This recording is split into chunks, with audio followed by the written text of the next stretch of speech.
Alors, je suis directrice des sports et de la vie associative à la ville de Pontarlier.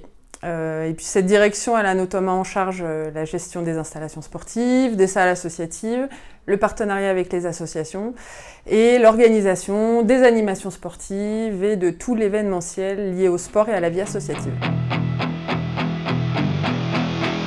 La ville a la chance d'accueillir le passage de la flamme le mardi 25 juin 2024.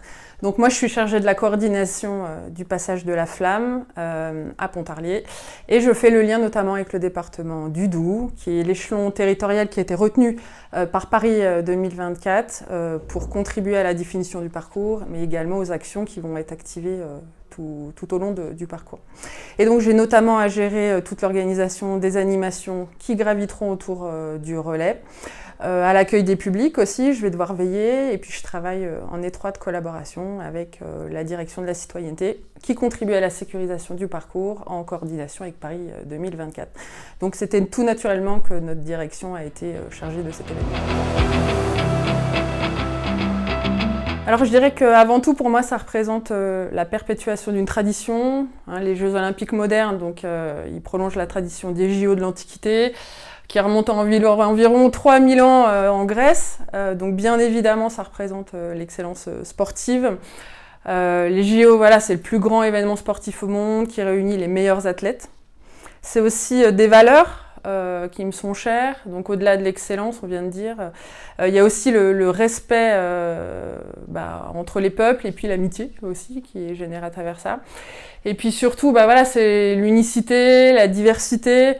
Les Jeux Olympiques rassemblent des athlètes de différentes nationalités, différentes cultures et origines, et donc du coup voilà, ça favorise l'esprit d'unicité et puis de compréhension mutuelle entre les peuples.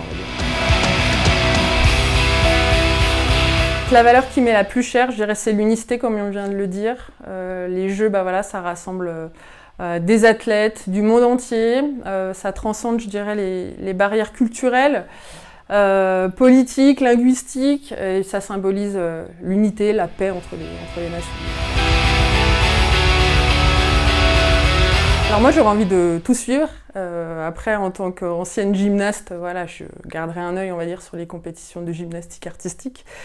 Je vais suivre je pense les épreuves reines comme l'athlétisme, la natation. Le basket, j'aime bien aussi suivre le handball. Mais voilà, je sais que je serais aussi curieuse de suivre les nouvelles épreuves comme le breaking, le skateboard, le surf. Alors le souvenir qui restera, je dirais, à jamais gravé dans ma mémoire, donc c'est la victoire de Vincent Defrane en biathlon, donc à l'épreuve de poursuite, au JO d'hiver de Turin 2006, puisque voilà, j'ai eu la chance d'y assister et puis voilà, de vivre très intensément ce moment.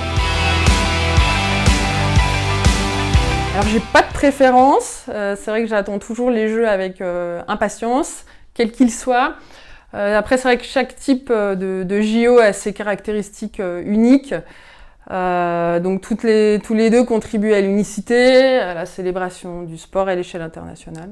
Après c'est vrai que les JO d'été sont plus fédérateurs, puisque voilà, il y a davantage de variétés de sports et davantage de peuples qui y participent, mais donc voilà, j'ai pas de préférence.